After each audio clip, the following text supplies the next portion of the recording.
Come in, Pete.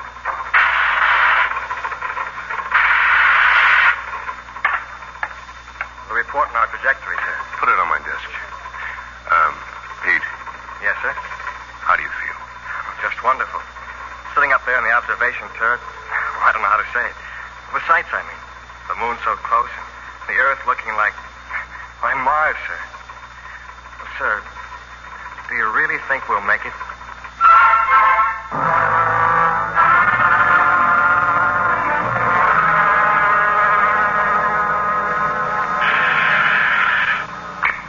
Who is it? Dr. Hingston, Captain. May I come in? Oh, sure, sir. You weren't asleep, were you, John? No, sir. No, I was just sitting here thinking. Now, don't think about it too much. Sleep instead. You need all the sleep you can get. Who sleeps when he has no way of knowing what's waiting for him? Oh, look at it, Sam. Mars. How would you describe it? That glittering blob of red. Yeah, that's good enough. Will it consume us? Spew our dust out into space? Or maybe it's the Elysian fields, huh? It's all charm and sweetness and moonlight shining on the restless dead. Hey, which will it be, Sam? I don't know. All I know is they told me I was an expert in space medicine. Randolph Field on a plot of ground called Texas. They told me that. That's all I know. Yep. Have a drink, Sam? Yeah, sure. That's enough, John. Wonder what they're drinking on Mars. Well, off to my rounds. Rounds? You're supposed to be in the sack. What rounds? I'll tell you, Captain. You know, sometimes a man just can't sleep. Happens to me sometimes. So I just wander through the ship, check on the boys, see if they're tucked in. So that's what you're doing with me, huh, Sam? No, of course not. Yeah. Wait a minute. I'll go with you. Is it all right?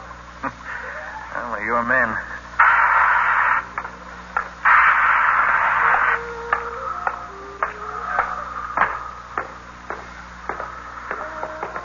They don't seem to have any trouble. Look at them. Well, don't begrudge them their sleep, John. It should happen to you and me. What made them do it? What made them volunteer? Man keeps looking for something. There are no new frontiers, only new worlds. They had it all in the comic strips. Who's that? Who's that man? He's not one of the crew. Well, he has to be. He's just this strange light. Wait, I'll check the card on his bunk. Card says he's Lieutenant Peter Lustig, our observer. Huh? It's not Pete. That's an old man. Wake him up. Wake up. You. Wake up. Come on, wake up. What's happened? What is it?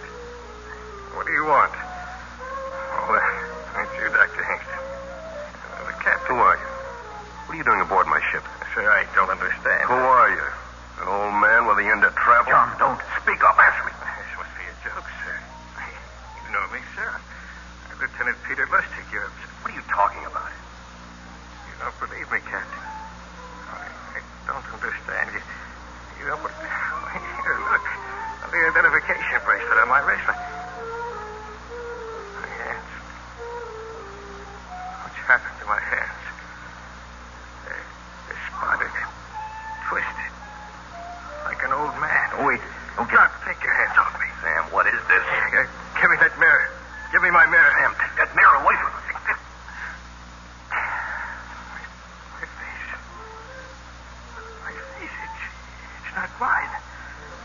This face, it's not mine. What's happened to me? What's happened to me? Something for it. For God's sake, do something.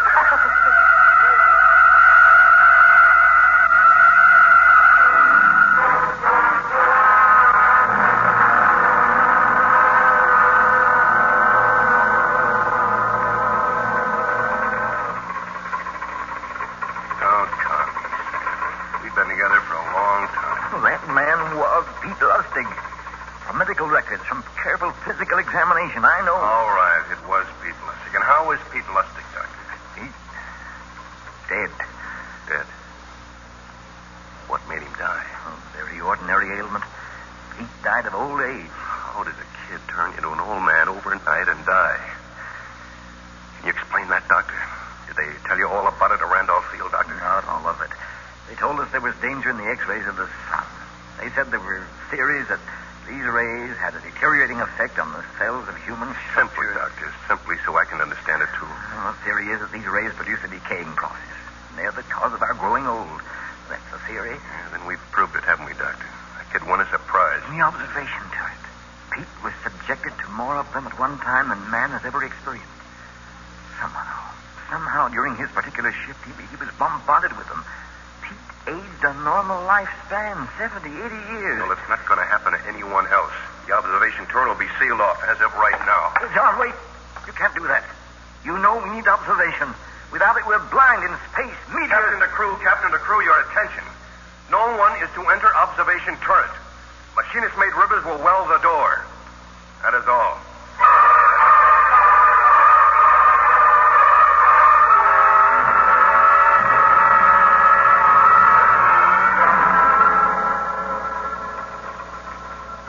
Log entry, the Venture. 52 hours out from Earth. Ship being navigated entirely on instruments. Crew operating on emergency basis. Captain John Black, master.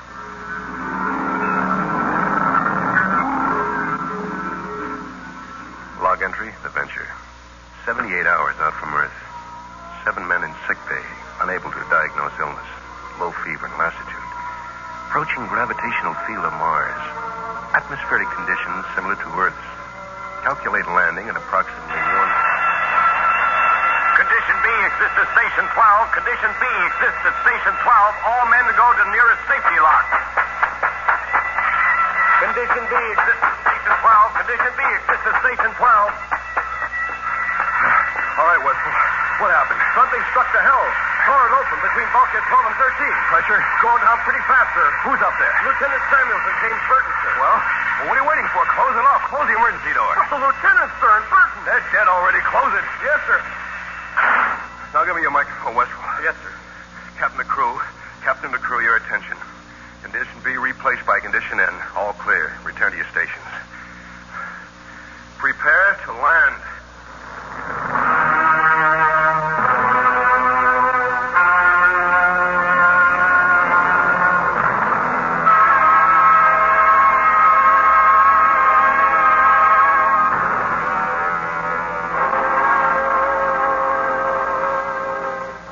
John?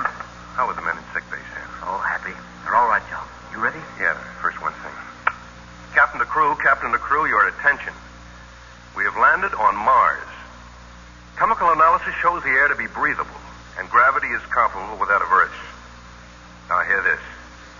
No man is to leave this ship under penalty of courts-martial. Dr. Hingston and I will make a brief reconnaissance. Crew will proceed with repair of ship's hull. As you know, our ship is armed against any possible aggression. I can't impress it upon you too strongly. No man will leave this ship until Dr. Hingston and I ascertain that we are not in a hostile world. That is all. Well, let's go, Sam.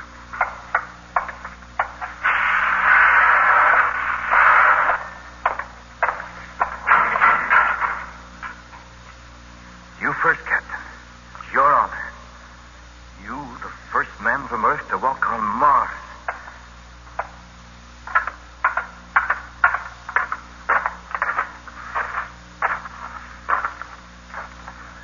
John, look over there. A house. A Victorian house. Colored glass and scrolls. Everything. I don't believe it. Come on. Sam, look at these.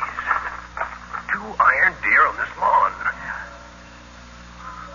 He had a pair of these when I was a kid. Hey, Sam, do you hear that? That piano? From that house? Sam, this isn't Mars. It can't be. It just can't be. Can't be, John. But it is. What did I say, Sam? Somewhere back there in space? That Mars was the Elysian Fields, all sweetness and charm? No, John, it isn't that. It's what you see. A world like ours on Earth. And this? Small town. good air in it. Small town like the one I was born in. Even the twilight's the same. Same smell of flowers. Same sound. You think that the civilizations of two planets can progress at the same rate, develop in the same way? I do now. Well, I don't. Look at that house. A Victorian house on Mars. Well, you expect me to believe that? A house with lace curtain windows, with porch swings, with something that sounds like a player piano and probably is? Playing Let Me Call You Sweetheart. You believe all that? I believe it. I admit it's strange, but I believe it. Strange, nuts, it's impossible. We're going back to the ship. Wait, Johnny. Could be. Yes. It could be that there are similar patterns of thought, movement, civilization on every planet in our system. Maybe we're on the threshold of the great psychological and metaphysical discovery of our time. Maybe... Go on, Sam. Maybe this proves the existence of God. You know, not everyone needs proof. I don't need it, but how else can you explain all this? John, it fills me with terror and joy. I don't know whether to laugh or cry. When were you born, Sam? In 1901. Well, that makes you 52 years old. Oh, now, this couldn't be heaven. I admit it looks peaceful and cool and pretty much like Council Bluffs where I was born.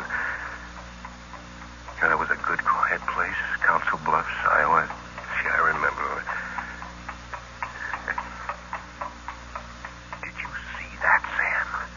Did you hear it? It was there. A horse and carriage going down the street. Just suppose that by accident, in space, in time or something, we landed on a planet in space, in another time. Suppose this is Earth, 30 or 50 years ago. Well, maybe we got lost in the dimensions. What do you think, Sam? I think I prefer it my way. Or maybe someone else has been here before us, years ago, built a rocket ship and came here. You know, that could have been done in secret years ago. John. That would explain all this architecture, those maple trees lining the road, that church steeple. Maybe they hated the world as they knew it on Earth and tried to build a new one here on Mars.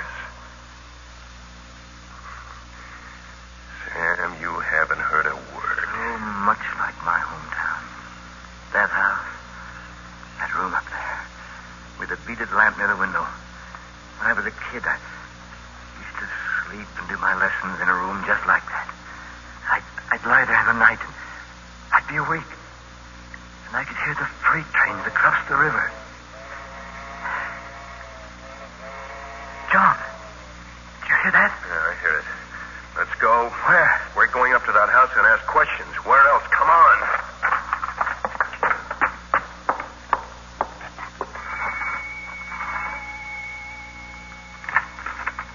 Yes, can I help you? I beg your pardon, but we want to... Well, that is... If you're selling something, I'm much too busy and I haven't time. We're all at Oh, supper. wait. Don't go away. What town is this? What do you mean, what town is this? How could you be in a town and not know what town it was? I beg your pardon, but we're strangers here. We're from Earth.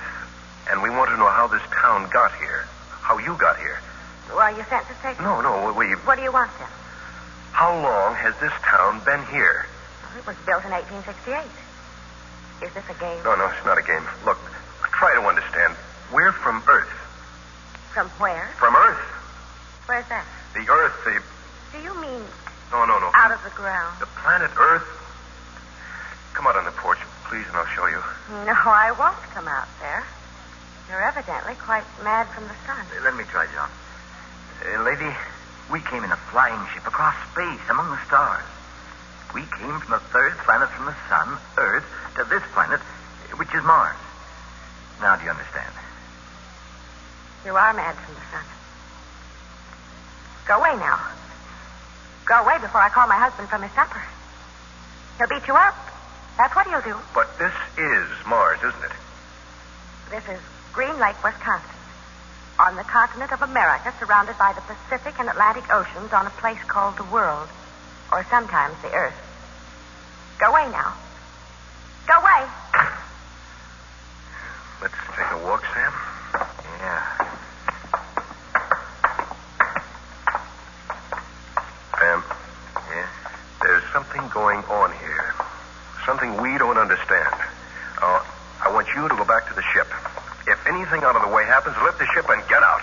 That's an order, Sam. All right, if it's an order. John. Look at that woman walking towards us. Sam, what about her? She looks like my... Sam. Oh, Sam, you look fine. So grown up. But, Sam, don't you know me? It's your grandma.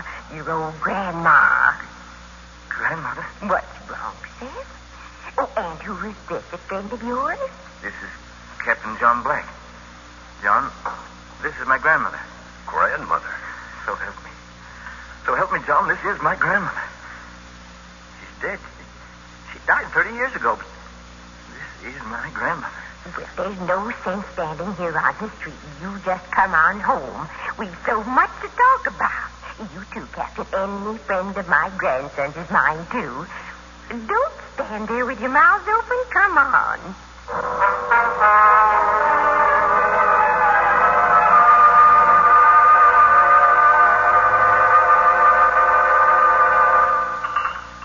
Here, Sam, have some more iced tea. Would you like some more too, Captain? Yes, thank you. I would. Well, here's to our health. How long have you been here, grandmother? Ever since I died. Now, don't look like that. I said ever since I died 30 years ago. Sam, Who are we to question what happens? What's living anyway? All I know is here I am alive again and no questions asked. Here, Captain. Here. Feel my arm. Go ahead. Sorry, isn't it? No, you hear my voice, don't you? You hear it, don't you, Captain? yes, I hear it. Grandmother? Well, then, why go around questioning? It's just that we never... Well, I never thought I'd see you again, grandmother. Mrs. Hingston. Yes, some more iced tea, Captain? No, I just want to ask you a question. Mrs. Hingston, Yes? is Mars heaven? Nonsense. No, it's just a place where we get a second chance, like another Earth. How do we know there wasn't one before Earth? That's a good question, John. Well, maybe we better get back to ship, Sam. Good night, Mrs. Hingston. Thanks for the tea. Oh, you'll be back, of course, for supper, I mean. We're having I beg your Sam... pardon, Mrs. Hingston. Sam, come here.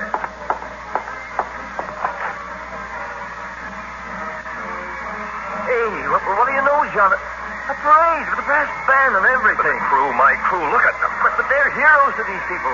They're being made welcome. The abandoned ship, they had orders. Our court-martial every one of them. John, listen to me. They found old relatives and friends. They had their orders. What would you have done? Obeyed orders. I would have... What's the matter? Sam, I don't believe it. It's impossible.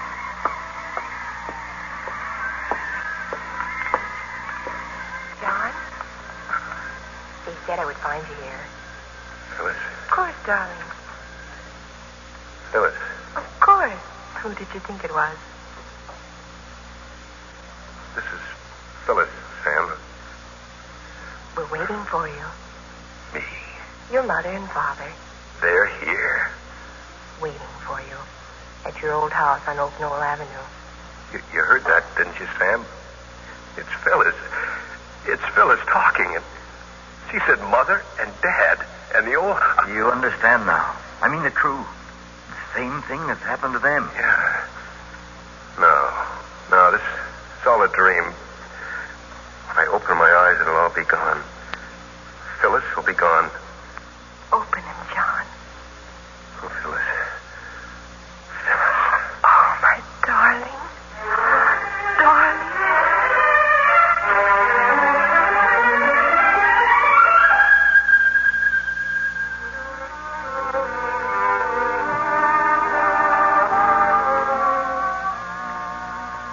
It's good to see you children dancing together again. Your mother would have enjoyed it so don't worry about it, son.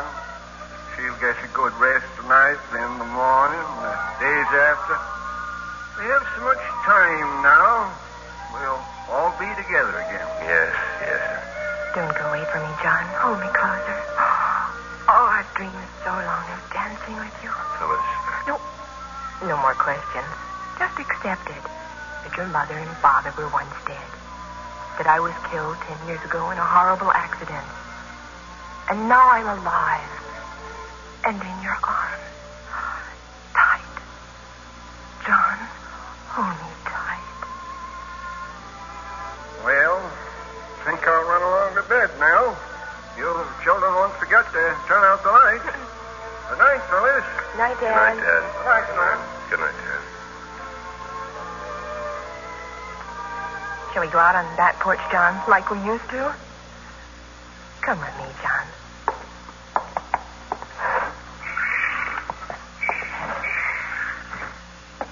Here. Let's sit here on the steps. Remember that grape arbor? You built it. I remember you hurt your hand, and I cried, and... You're very silent, John. Is there anything wrong? Phyllis, I just had a crazy notion. What, darling? Suppose this were Mars. But it isn't. Oh, humor me, Phyllis. Suppose it were Mars, indeed. And the Martians saw our ship coming and saw us inside our ship and hated us. And they wanted to destroy us, but in a very clever way. Yes? Well, what would be the best weapon a Martian could use against us with our atomic bombs, our hydrogen? But... Let me finish. The answer is interesting. The Martians would use telepathy, hypnosis, memory, imagination. John, don't question us anymore. Suppose this town, in some other shape, a Martian shape, but by playing on my memory and my desires and my wants, they've made it what I wanted it to be. Go on, John. Suppose my mother and father weren't that at all, but two Martians, incredibly brilliant, keeping me under this dreaming hypnosis, as other Martians have done to my men, But to me? Sam. You've had your arms around me. You've kissed me. We shared old secrets. Was that a Martian hypnosis, John? Phyllis, Yes? What is it, John? I'm going inside. I'm thirsty. I want to get a drink of water. You're not thirsty. Stay here with me. I'm going inside. You're not thirsty, John. Phyllis, my gun. Where did you... Put down that gun. Phyllis! You think too much, John. Oh, Phyllis. No. No, not Phyllis. That was right.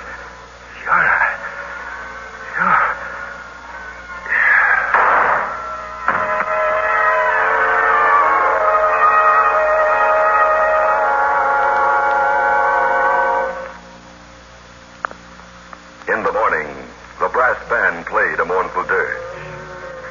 From every house in the street came little solemn processions bearing long boxes. And along the sun-filled street, weeping and changing, came the Martian grandmas and grandfathers, and mothers and sisters and brothers, walking to the churchyard, where there were open holes dug freshly and new tombstones installed. 15 holes in all, and 15 tombstones.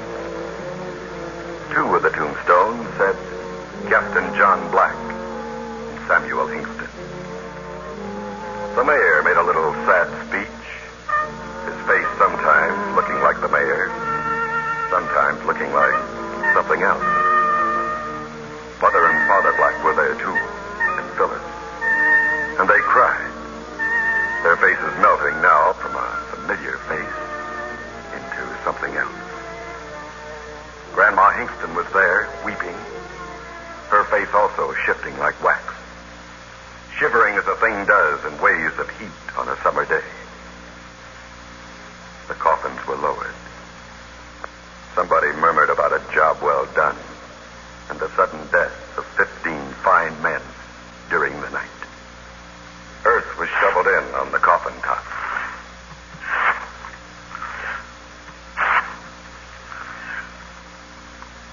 After the funeral, the brass band played, slammed, and banged, and they all marched back into town.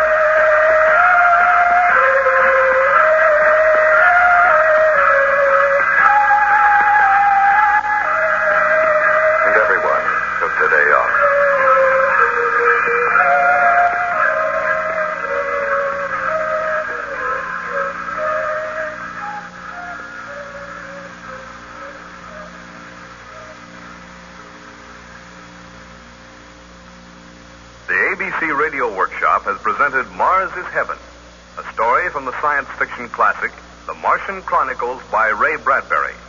The radio adaptation was made by Morton Fine and David Friedkin. Starring in the role of Captain Black was Bill Hudson, with Francis Urey as Dr. Hingston. Other members of the cast included Monty Himmelbaum as Lieutenant Lustig, Mary Dean Moss as the woman at the door, Marion Richmond as Grandma Hingston, Joellen Chambers as Phyllis, Kurt Converse as Father Black, and Roy Schumann as Westfall. Tape editors were Franklin Brazee and Vern Green.